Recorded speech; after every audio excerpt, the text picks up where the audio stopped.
What's going on, YouTube? All right, I'm gonna do my favorite 10 jobs, easy jobs to get your handyman business off the ground. Some things you guys should know for pretty much every handyman if you're gonna get, you're gonna get calls.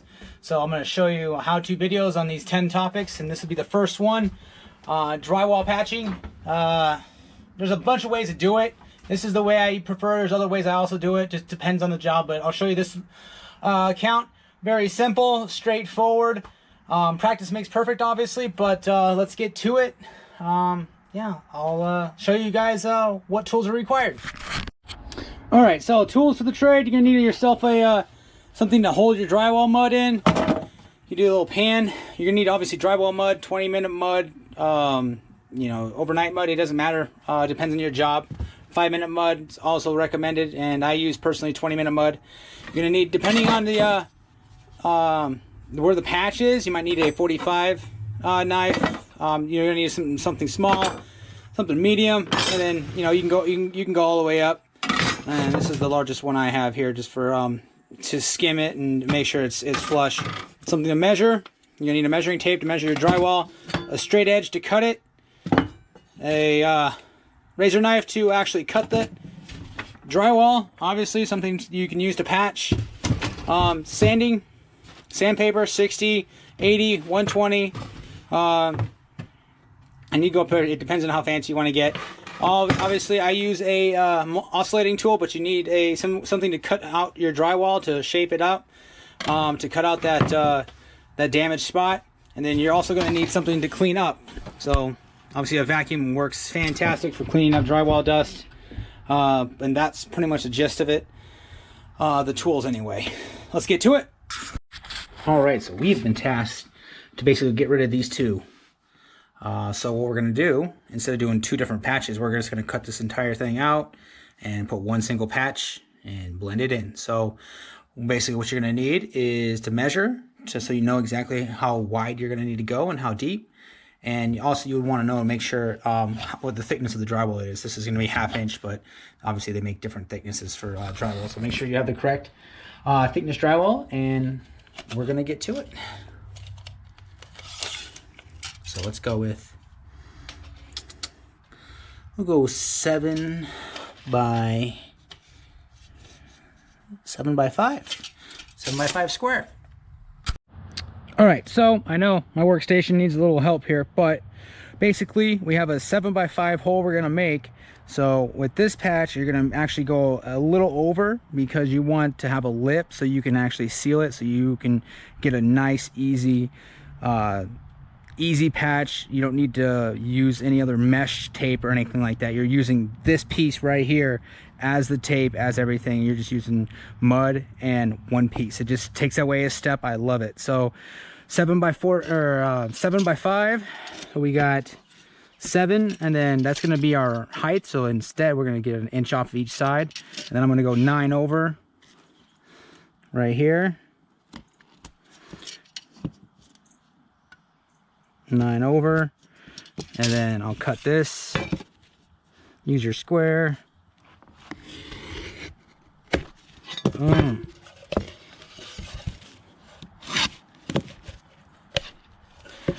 It's 9. Use your square. You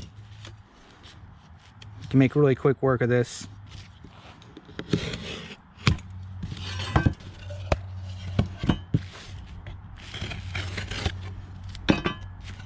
All right, so just making sure we have 9 by 7. All right, so I'm gonna go 1 inch off each side. So, and you're gonna do it on the back end, so that this part is facing obviously for the paint, and this side is gonna be facing interior. So we're gonna go from the interior, 1 over. Actually, I'm gonna bring it over here, there. Just so you have it.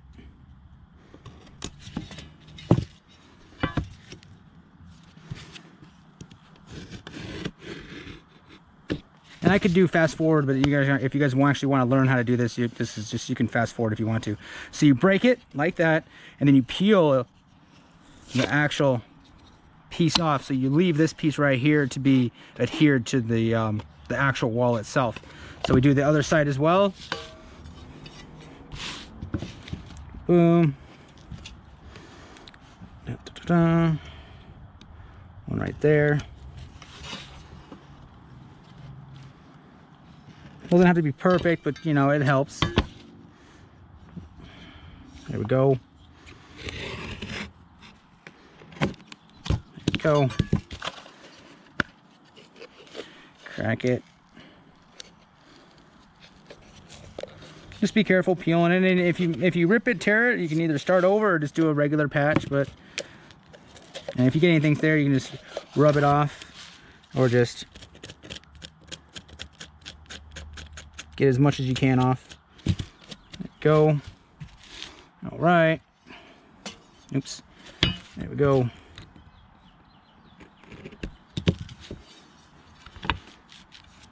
One there. Crack it. One last one.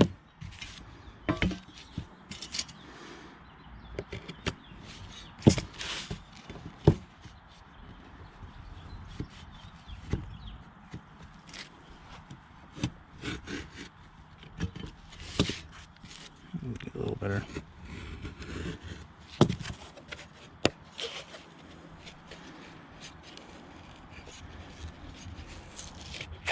Oh, there we go.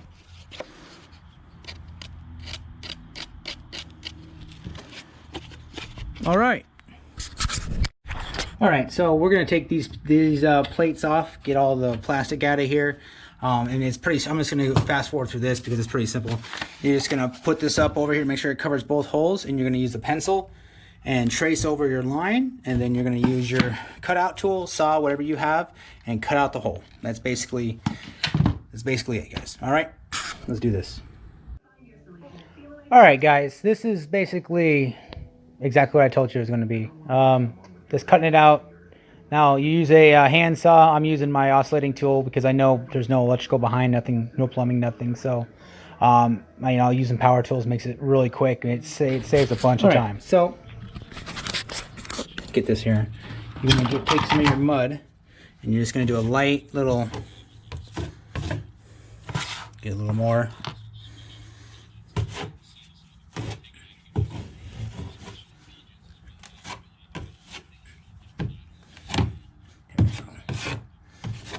little more.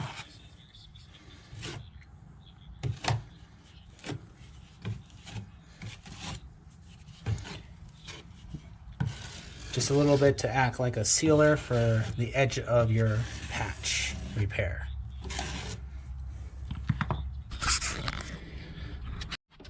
All right, so our mud is dried. You can see a little bit of the outline of the patch here, so that's fine. This is just the first layer. This would be the next day for me for this job. But if you're using 5-minute mud or 20-minute mud, then obviously it can be same day. You just gotta let it dry. Depends on how big of a rush you are, and I have other things to do on this job, so I'm not in a rush at all. So I will use 60 grit and then 80 grit. 60 grit is just to knock down the high points, and then 80 grit is to get a little fine tuner, and then you'll do 120 eventually. But this is gonna take a second coat.